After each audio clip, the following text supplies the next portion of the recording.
হরে কৃষ্ণ হরি বল। সবাইকে কৃষ্ণময় প্রীতীয় শুভেচ্ছা। আশা করি গুরু গৌরাঙ্গের কৃপায় সকলেই ভালো আছেন। জয় জয় রাধে, জয় নিতাই, জয় গৌর। ওই জ্ঞান তিমিরানজস্য জ্ঞানঞ্জন শলাকয়া চক্ষুর্মিলিতং येन তস্মৈ শ্রী গুরুবে নমো নমঃ। জয় জয় শ্রী গুরু। আমি অজ্ঞান, গুরুদেব আমাকে জ্ঞান দান। সবাইকে বিনীতভাবে অনুরোধ করে বলেছি, গুরুদেবের শরণাগত যারা হয়েছেন গুরুদেবের কাছে একটাই প্রার্থনা করেন, একটাই আশীর্বাদ চান, গুরুদেব আমি অজ্ঞান, আমাকে পারমাত্মিক জ্ঞান দেন, জ্ঞান দান করেন, যে জ্ঞান পেয়ে আমি আমার মনুষ্য জন্ম ধন্য করতে পারি। একটাই চাওয়া গুরুদেবের কাছে, আর কোনো চাওয়া নেই। যদি আপনি মনের নিষ্ঠা করে গুরুদেবের কাছে চাইতে পারেন, তাহলে গুরুদেব কৃপা করে আপনাকে পারমাত্মিক জ্ঞান দান করিবেন। হরি বল। সেই কথাগুলা কেনে বললাম, আজকে আমরা জড়জগতে সবাই কিন্তু অন্ধ হয়ে যাচ্ছি। কামা অন্ধ, অর্থ লোভ লালসায় অন্ধ। তাই সবাইকে অনুরোধ করে বলি, জ্ঞানের প্রদীপ জ্বালানোর চেষ্টা করেন, দেখবেন মনুষ্য জন্ম ধন্য হবে। হরি বল, হরি বল। সেই জ্ঞানটুকু অর্জুনকে ভগবান দিয়েছিলেন। অর্জুনকে বলেছিলেন, হে অর্জুন, তুমি অজ্ঞান হয়ে গিয়েছো, কথাগুলো ধৈর্য সহকারে শ্রবণ করো, শুনো, তাহলে তোমার জ্ঞান হবে। তাই কথাগুলো বলার উদ্দেশ্য হলো, আজকে দেখেন জগৎ জননী মা ধরাধামে এসেছিলেন, সবাই সন্তানাদিকে আশীর্বাদ দেওয়ার জন্য মা চলে গিয়েছেন। আশা করি গুরু গৌরাঙ্গের কৃপায় সকলে আনন্দ উৎসবে পালন করেছেন। এই 5 দিন যাবৎ অনুষ্ঠান পালন করেছেন। দশমীর দিন মাকে বিসর্জন দিয়ে মাকে বিদায় জানিয়ে, সেটাকে মাকে বিদায় জানানো হয়। মাকে বিদায় জানিয়ে অনেক ভক্তদের মনে কান্না করেছে। যেসব ভক্তরা মাকে মন প্রাণ থেকে ভালোবাসে, সেই সব ভক্তরা মায়ের জন্য কাঁদেন।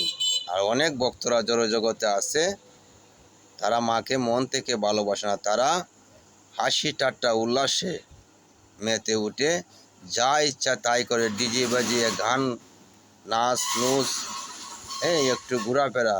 তাদেরকে মা কোনোদিনও আশীর্বাদ করেন নাই, তাদেরকে আরও অভিশাপ দিয়ে যাও, তুমি কোনোদিনও জ্ঞান অর্জন করতে পারবে না। যে জ্ঞান অর্জন করে তুমি ভগবত ধামে যাবে, সেই জ্ঞান মা সন্তানকে দেন না, যে সন্তান মায়ের কথা শুনে না। কেন কথাগুলো বললাম? সে কথাগুলো বলার উদ্দেশ্য হলো, মা গিয়েছেন এই ধরাধামে এসে সন্তানাদেরকে আশীর্বাদ করে গেছেন যে তোমরা শুনো, তোমরা যদি শাস্ত্রবিধি মেনে আমার কথা মেনে চলো, তাহলে রাধা মাধবের কৃপা হবে, গুরু গৌরাঙ্গীর কৃপা হবে, আমার আশীর্বাদও থাকবে। কেন বললাম সে কথাটা? দেখেন, দশমীর পরে একাদশী ব্রত, সেই একাদশী ব্রত যদি আমরা নিষ্ঠা সহকারে পালন করি, তাহলে মা আরও অত্যন্ত খুশি হবেন।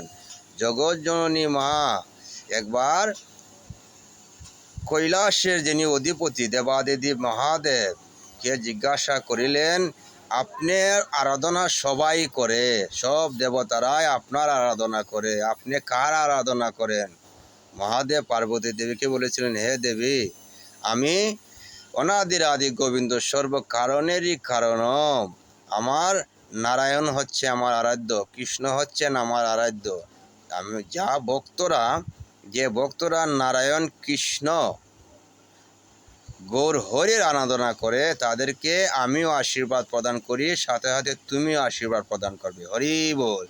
সেই কথাটা বলার উদ্দেশ্য হলো, এই দশমীর পরে আমরা যদি নিষ্ঠা সহকারে একাদশী ব্রতটা পালন করি, পাষাণকুশা একাদশী ব্রত আজকে যদি আমরা পালন করি, তাহলে অত্যন্ত মা খুশি হবেন, সর্বদেবতা দেবী সবাই খুশি হবেন।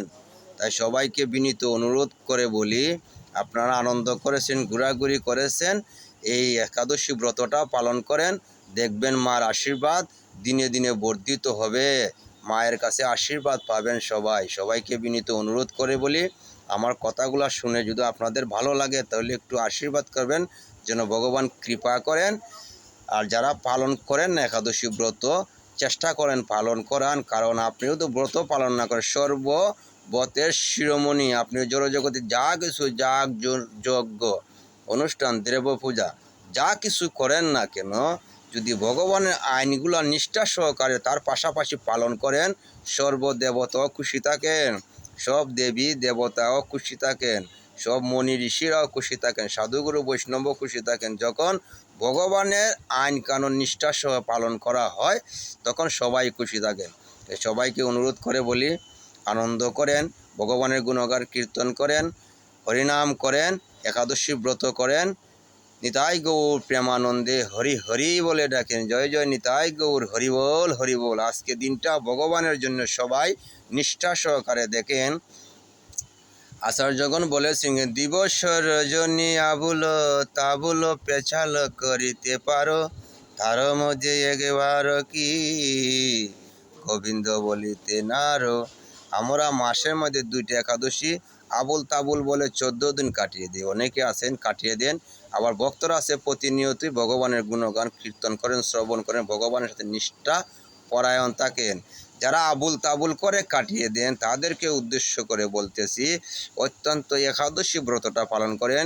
এই দিনটা যেন ভগবানেরকে সমর্পণ করে দেন, ভগবানের গুণগান কীর্তন করেন, ভগবানকে ভালোবাসেন। আপনি আর কিছু পারেন না করেন না, যেন একাদশী ব্রতটা করেন, হরিনাম করেন, ভগবানের নিবেদন করে প্রসাদ পান, মানব জন্ম ধন্য করে। হরি বল।